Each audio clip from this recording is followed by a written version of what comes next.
Welcome to Beyond the Syllabus, where we talk with superintendents, curriculum leaders, and education innovators who are rethinking what school can be and how it can better serve the academic and personal needs of every learner. Hi, everyone. Welcome back to the Unique Learn podcast. Today, we have an educator who's been in education over 25 years, currently in his first term in his first superintendency at Davidson County Schools. He's a former Teacher of the Year award winner, as well as a recipient of multiple history awards from the National Endowment for the Humanities. Today, we have with us Dr. Greggory Slate. Dr. Slate, how are we doing? Doing fantastic. Thank you for having me. Of course, I appreciate you joining us. Super excited for our episode today. And now, before we dive into kind of nitty gritty background type of things, how was your first full school year as a superintendent? It's been fantastic. We've been able to launch some things that we learned on our listening and learning tour, and been able to start doing 100-day plans and really getting teachers excited about technology and writing and a variety of other things. It's been an outstanding school year. That's awesome. That's a wonderfully beautiful, positive outlook. I love it. Super excited to dive deeper into that. We'll go into the tech, we'll go into the writing initiatives. But first, let's start from the beginning here. Why education? You've dedicated over 25 years of your life to this. That's not a short amount of time, right? What got you into this? So when I was a student at Tulane University in New Orleans, I volunteered in the lower ninth ward. And one day I was out helping students learn how to do layups in a rec center, and multiple gunshots went off. Oh, wow. On the outside of the rec center. And these kids were first graders, kindergartners, second graders. And at that point in time, I'm watching a kid do a layup, doesn't flinch when gunshots are going off. And I felt like I've got to do something to help kids get out of this environment. And I knew that education was the great equalizer. And I knew that I had a love for history and wanted to help kids learn history. And so thereafter, I transferred to High Point University closer to home and started my history license and teaching license in the state of North Carolina. And then I went to work at Lexington City Schools in a small, poor city system here in North Carolina to try to make that passion come alive for my why. Yeah, that's amazing, man. What a scary kind of story there, and very fitting origin to getting into education, and it's a very strong why for you, right? And my next question has to do with passion, and I'm sure that's a big part of it. But 25 years in, how have you not let that passion dwindle? What keeps you going? So I keep going back to children and students. When I was a teacher, it wasn't uncommon for me to have students that were really struggling at home, had a lot of poverty. I remember in my first history class that I taught when I was in high school, I had five teenage mothers in my class. Wow. And trying to help them grow. I had a student at the next year who's now currently serving on death row in North Carolina. So trying to always find a way to help children, whether it's in the classroom, whether it's by me educating administrators so that they can better support teachers, or is it by me doing community initiatives or curriculum initiatives? Anything I can to help students pursue their dreams so they can be employed, enlisted, or enrolled someday. That is my goal 100% of the time, every day, every hour, every minute. That's amazing. Yeah, that's like I said, such a strong why and so needed, right? I think that kind of human-centric approach first is like, not just who are you as a student in my school right now, but who are you going to be as a person later on, right? That's an amazing why. I really appreciate that. As far as your own education experience, right? Go back to your K-12 life. What were some of the biggest pain points you had, biggest struggles? Were there times when you just felt like the system didn't fit you? So, I think K-8, I felt pretty comfortable. And then when I got into high school and really started getting challenged with AP courses or higher level courses, career courses, CTE courses, I started trying to figure out, where do I fit in all of this? Because I'll be honest with you, I didn't go to college originally to be an educator. I mean, that all happened. That incident in New Orleans happened my sophomore year, junior year. I can't remember which one it was. It was right in that time frame. Um, I went to go be a doctor or a lawyer. That's Yeah. what I thought I was going to be. And personally, when I was in education, I felt like there was more out there. There needed to be something that challenged me. I was bored in middle school. I was bored in early high school. I wanted somebody to always push me and somebody to always be thinking, okay, this is how you can use your skills or what we're teaching you in an applicable way, and not just in a way that here's knowledge, go forth and be fruitful. Here's knowledge. Now, how do you apply this to impact society? How do you use this to be a servant leader? How do you use this to help your community? Yeah, and that piece of boredom, I got to say, I share that with you. I was always so bored in my K-12 career, and as a result, unengaged and causing problems in the back of classrooms and so on and so forth, right? And so I think the big question for me in my journey as someone in education is how can we engage students intrinsically, right? And for you, it sounds like you found that intrinsic motivation at that incident, your sophomore, junior year of college, right? Correct. That's great. That's great. And then talk to me about, you graduate college, you go get your certificate, you become a teacher. What was the road from there to becoming a superintendent? Did you always know you wanted to kind of be at this high level of leadership in a district, or is it just something that happened? No, I'll be honest with you. When I started teaching, I thought I was going to be teaching and coaching soccer for the rest of my life. I fell in love with it. And then one day I had a principal tap me on the shoulder and say, you really ought to think about going into administration. You could have a greater impact on more folks, on teachers, so that they could have an impact on students. And I really blew him off. And then one day at a High Point University basketball game, the dean of the School of Education at High Point said, we need people like you going into administration. And we're starting an MSA program here at High Point U. I said, whatever. I'll blow that off. No big deal. He comes back in at halftime and hands me the application. Says, hey, I need you to fill this out. And I was like, I don't know. I'll talk it over with my wife. And then less than 3 days later, after putting it in, I had an acceptance letter, and I guess the rest was history for going into admin. I went to go into become an instructional coach that next year in Guilford County Schools. So I left the little city system that had 7 schools and went to a school district that has 130 schools, 75,000 kids, a massive school district. And I went to be an instructional coach at a high school that had over 2,500 students. Wow. So a massive high school compared to Lexington, where I started, which was 800 kids. I went to work there. The superintendent said, this is not your fit, because the school was very affluent. And he goes, this is not where you need to be, Greg. And so he tapped me in January to go split my time between the affluent school and to go to High Point Central and work with those teachers in an inner city school. Test scores went up from my coaching of the teachers. He says, no, you need to go be an assistant principal at a different school. So I moved from instructional coach to an AP at a inner city high school, at James B. Dudley High School. Was there for about a year and 4 months. And then I was asked to go to another high school because we did really good work. We got scores up 20 points in the subject areas I supervised. Then I went to Grimsley High School, which was 2,000 plus students, as an assistant principal. Did a lot of great work there in 9 months. Superintendent comes to me and said, you're good at this turnaround thing. Why don't I send you over here to Eastern Guilford High School? And, they've been low performing for quite a long time, and they're about to go on a state list and get taken over. So I went to Eastern Guilford High School. Next 3.5 years, we went from low 40s to the mid 60s in performance composite. Went from 800,000 in scholarships to over 3 million. Wow. Went from no kids getting into Carolina to 5 kids getting into Ivies.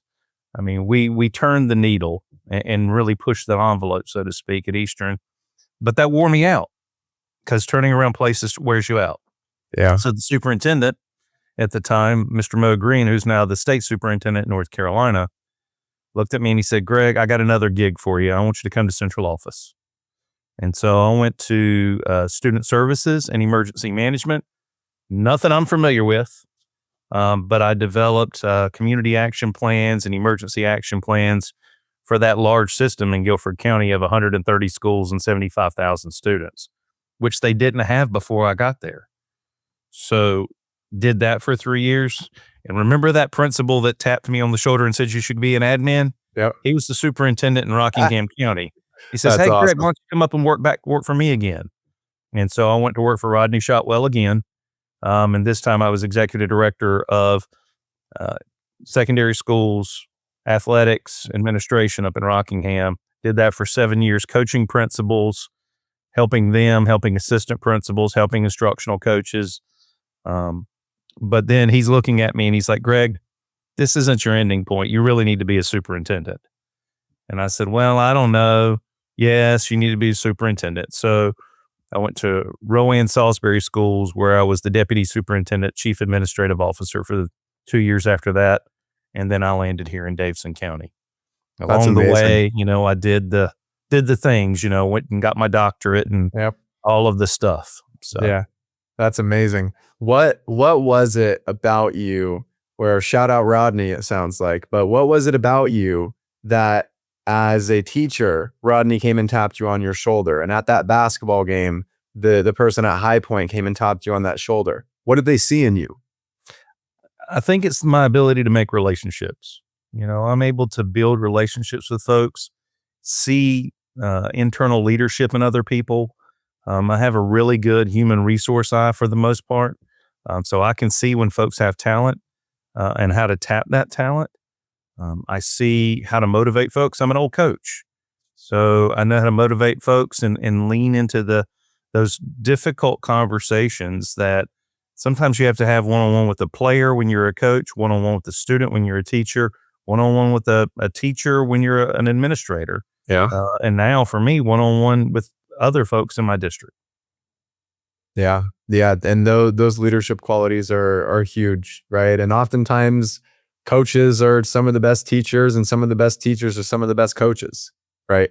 I think that coaching mindset of being invested not only in the collective effort or in outcomes or stuff like that, but in the actual individual is huge, right? And from a teaching perspective, students can feel that, right? Students feel when their teacher cares about them as a person more than their test score or whatever else, right? So that makes a lot of sense. So let's keep this topic of leadership going here. So you've always been a leader. You've always had a knack for relationships and human resources and talent and all that stuff.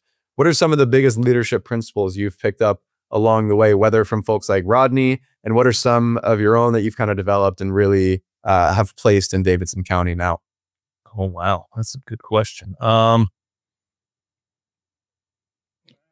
of the things that I feel that leaders have to do is they have to truly care for their people. Mm-hmm. They have to focus on the self-care of the leaders they're pouring into. Oftentimes I tell my folks, and I end every single meeting asking my staff to make sure that they're taking time for themselves. Because if they're not taking care of themselves, they can't take care of others. I also firmly believe that you have to lead from your soul. Yeah. You have to lead from deep down in. It has to be something more than just trying to get an agenda across or get an initiative across. You have to make sure people understand the why, the how, but then also what's the impact on the other side, and then that's going to become a different why or a different how for another individual. You're looking not necessarily for common sense, but you want common practice. You want to make sure people are all on the same page. And then you have to be willing to model and demonstrate what you expect out of folks. You can't do that if you're saying, I need this standard, but then you don't hold yourself to that standard. Yeah. And so me personally, I'm always consistently trying to find different ways to be better than I was yesterday. I've heard the old 1% rule, be 1% better tomorrow than you were today. Yep. You can't say it any better than that. Yeah. And so, I've read multiple leadership books, huge Brene Brown fan, huge Colin Powell fan, huge John Maxwell fan. And I keep those on my bedside table, and every now and then I'll reread something I read before. And so those are timeless. And those principles have been around for, forever. It's just a matter of figuring out how we tap into them.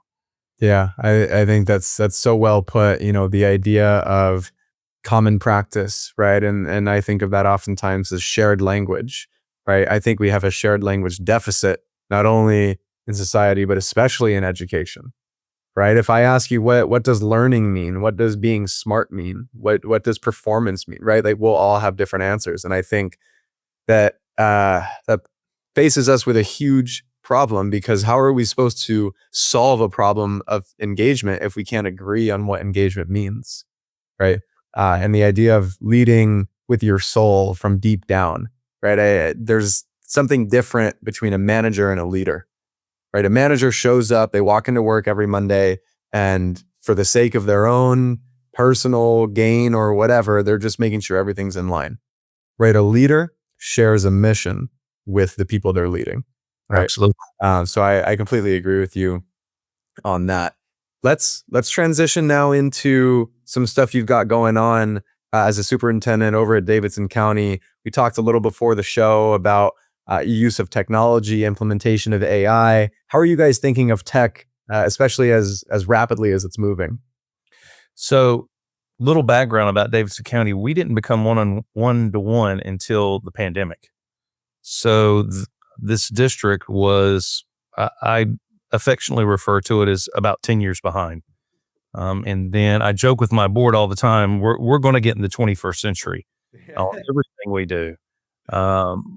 But what we started to do is, one of the first things that I did is I said, we need a director of instructional technology, somebody who focuses on how to use tech tools with teachers and students effectively, not just an instructional coach which focuses on pedagogy, but we need somebody focusing on pedagogy, tech, instruction, and looping in curriculum all together one-on-one. So we created that position, and then we started rolling out, and I met with her and I said, okay, we need to come up with a digital learning plan. The first thing. The second thing is we need quarterly PD on 4 different topics, because I'm not sure that teachers, because we all know a lot of times during the pandemic, here's technology, here's a Chromebook, here's an iPad, whatever, go forth and teach now with kids at home. And teachers didn't learn how to do that. I said, we need to step back and say, all right, staff, here's how you're going to flip your classroom. Here's how you're going to blend your learning with technology. And we started with those two. So the first quarter, we started with blended learning, and we did PD on blended learning nonstop. At all 35 schools. We did the same thing the second quarter with flipping classrooms, so teachers understood what that would look like. And then we really started to move the needle. And in the third quarter, we did AI tools for staff. So teachers learned how to use AI tools, all the things we got. We created a repository of apps that we use in Davidson County that we can get from other places. And then at the end, we started using AI tools for students. So students could figure out how to do that. All along, we're using all of these tech tools. We're doing something I find that I think is fundamental. We're doing writing, and we started writing in the content area. Every teacher, every administrator, all the way up to me, had a writing goal in their PDP, their personal development plan. And so we had the writing goal. And then we have technology. So you've got the bookends of education for critical thinking, being able to move the needle forward with tech as well as old school writing instruction. That's awesome. That's amazing. And you did all of that in 12 months? We've done that all, not even 12 months, 10 months. That's amazing. Good for you guys. Well, I think you're well on track to make it into the 21st century. We'll get there. That's great. So talk to me about use of AI, use of technology. Where do you ultimately want to get, right? It sounds like you're in kind of like an introductory discovery phase. Where do you want to get with that? So I want us to become a focus for workforce development and using technology to help drive students and their career focus. Mm-hmm. I want us to be able to. We just launched a welding shop in the southern part of our county that has, a laser fabrication table in it. One of the only ones in the state of North Carolina.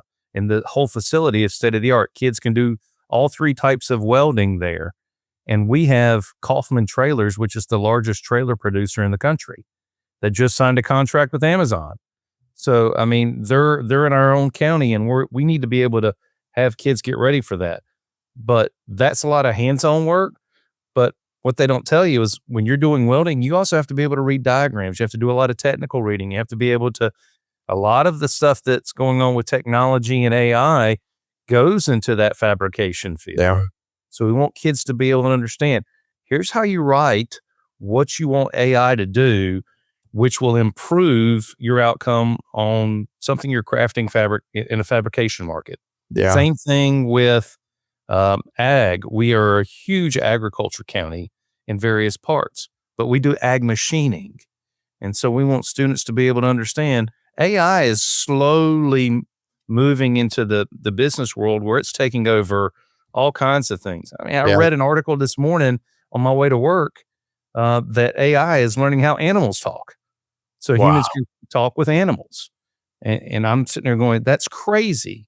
But think about the implications of if you are in a animal science program and an ag program, what would that look like if AI is impacting that so you can be better to help farm animals, whatever it may be? Yeah. So using the technology, using the ability to write that prompt and be able to do the hands-on with our career and technical education programs that we've got going on in our county. Yep. That starts moving the needle to where kids not only are employable, but they're employable in a variety of fields. Yeah. They may say, I really want to do X, but I've got skills that are applicable to the whole alphabet. So I don't have to do this X. I can do H and O and A and Z. They can do it all. Yeah. Yeah. And you mentioned the obviously variety of options out there for students of what they want to get into and exploring different things. How you, as an educator, as a pedagogist, but also as superintendent of Davidson County, how do you think of personalized learning, individualized learning, understanding who students are, not only as learners, but also as people? I think that's critical because, for example, I don't want kids to get pigeonholed and thinking this is their only career option. Mm-hmm. North Carolina has a real big push right now to do career development plans in middle school and in high school. Mm-hmm. Those are great, but I changed my major 5 times. So, and that was, an 18 to 22-year-old. Yeah. I can't even think about what it would be like to go from a 12 to an 18-year-old from 6th to 12th grade. So we've got to be able to help students realize it's okay to not know what you want to do. Mm-hmm. It's better yet, I don't want you to know what you want to do. I want you to be able to explore and take a variety of courses. I use my son as an example. He wanted to be an engineer. He was heck bent on being an engineer. Took an engineering course in high school. He's not going to college to be an engineer. So that's just the way it works. Yeah. But find what you love and learn to do it. Yeah. And that's okay. But also have those skills that are transferable so that, the latest research I heard is this upcoming generation that's leaving high school right now, they're going to have 10 to 12 careers before they retire. And that's on the low end. So we've got to make sure that they're prepared for all 10 to 12 of those careers as far as the applicable skills, yep, critical thinking and transferable skills that they can do. And you learn all those, in high school, middle school, and elementary school. Yeah. And I think the emphasis on transferable skills, not on specific topic areas, but on the ability to identify something you might be interested in, the ability to then go explore that and then have transferable skills to really dig yourself deep enough to understand if you want to do that, whether that means taking one engineering course and deciding to go another way, or that means going, halfway through college, doing something, and then you want to switch gears, right? But I think in order to do that, one thing I talk a lot about is a shift from a subject-based model to a skill-based model, right? Absolutely. We need to stop hyper-fixating on the ability to find the hypotenuse of a triangle, that means nothing, right? The skill, though, of problem solving and understanding unknown variables and how to find the solution when 2 of 3 variables, right? Like that skill is important and needs to be a transferable skill. But we need to stop fixating on the specific topic. I say that all the time. As a former history teacher, I say, what was the pattern here? What was the economic impact? I used to always teach my students, you need to think about the ESP, the economic, social, and political impacts. Yeah. Because guess what, y'all? You're going to see them again over and over and over again. And those are skills that you learn.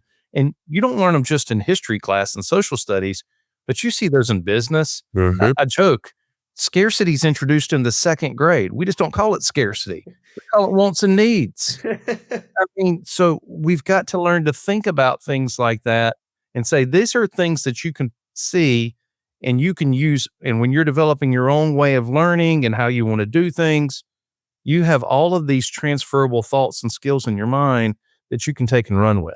Yeah. And I think that's so well put. It's not important necessarily to memorize the dates that each war in history has began. It is important to understand what caused it and what the effects were, and then have the skill to critically think and say, okay, is there anything similar like that that's happened since? Right? Yep. What's the pattern here? Pattern recognition, problem solving, all these things. You can do all of that without the rote memory of something specific, right? True. So I appreciate your perspective on that. And again, you mentioned again this idea of an individual way of learning, right? And things like that. How are you taking personalized learning, individualized learning into Davidson County beyond kind of the variety of experiences, which I think is amazing? But is there something on a more instructional level that you're trying to implement in that way? So I think that our focus in my early tenure here has been to help students to start to think about the why am I doing X, Y, or Z?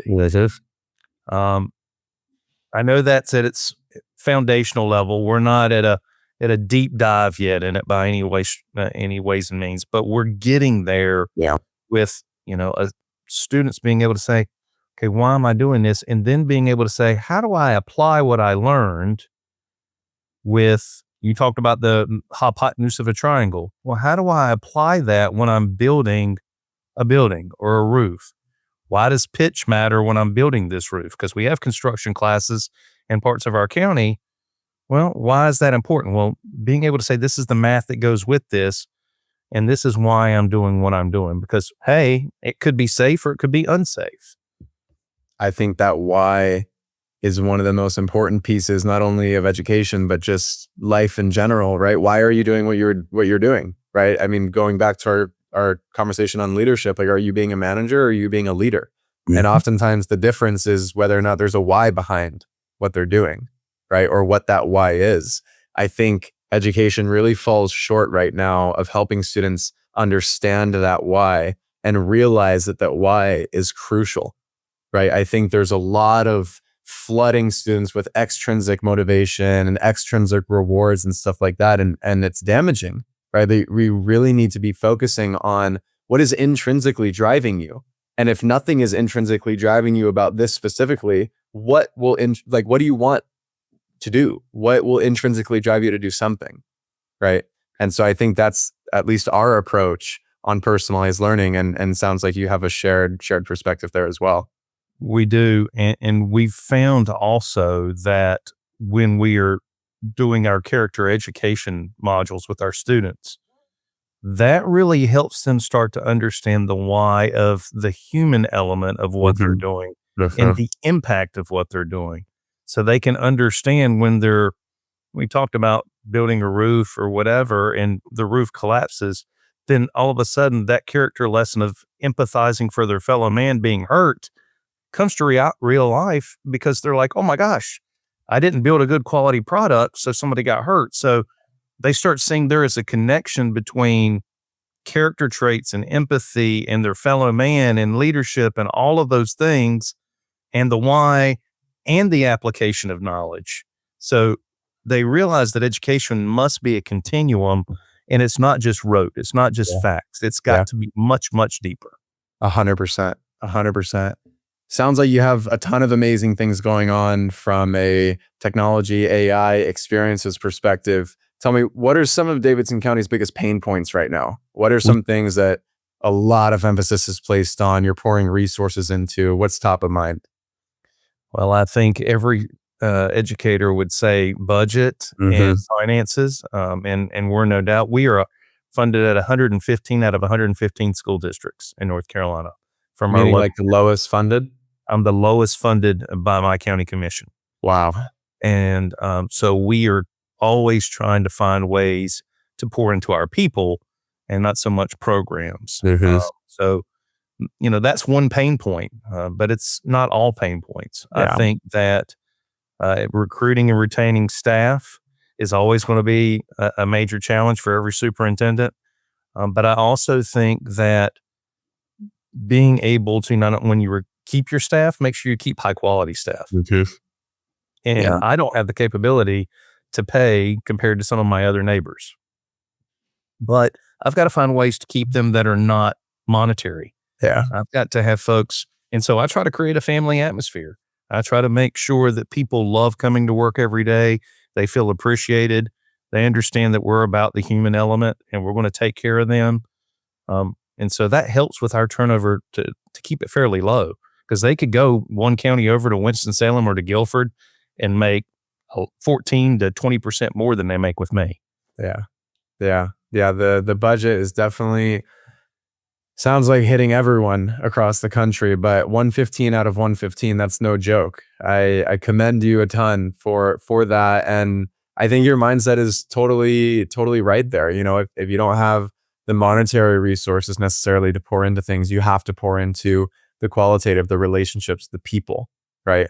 So I think that's a great approach there.